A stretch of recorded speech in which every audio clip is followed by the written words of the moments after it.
di bàyyi xel surtout ci li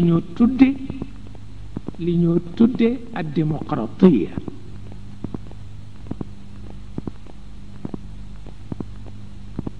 ndax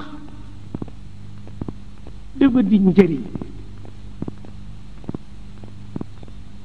bu ñu ko yàqee rekk àdduna tukki te démocratie yemul rekk ci parti yu bare jàll na ko te moo di waxante bu yiw waxante bu yiw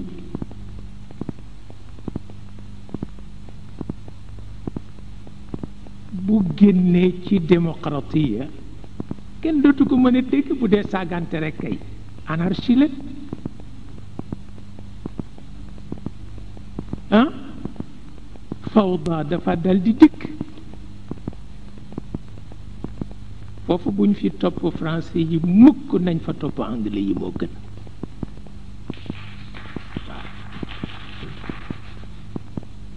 ndax anglais yi démocratie bu ca ordre génnee ñu génn ca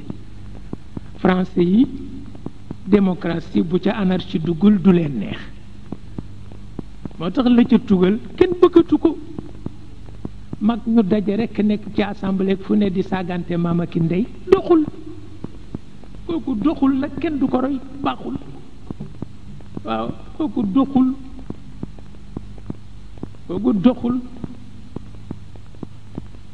aka yomb nag aka yomb waaw ndax def lu baax moo gën a jafe def lu bon wax lu baax moo gën a jafe wax lu bon waaw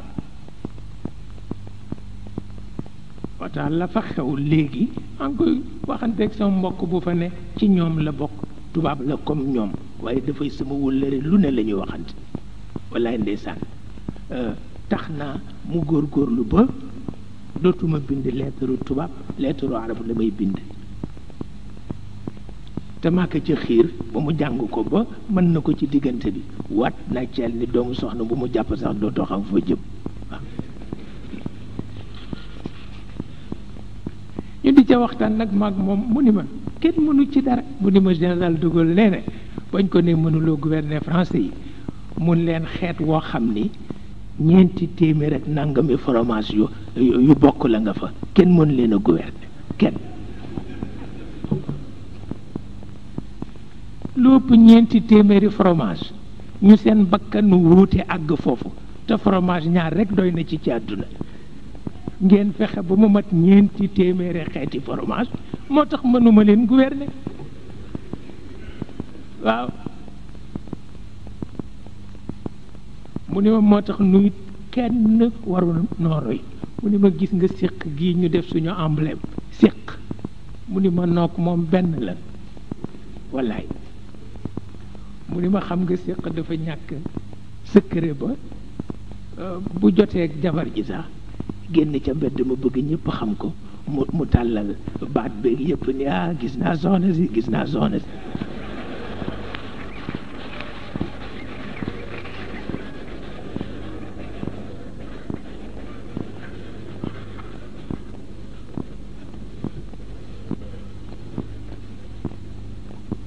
wallaay ndeysaan mu ni ma noon rek la mu ni ma bu leen nu roy mukk ëpp naa def ay bokki kese du ñu roy lu mel noonu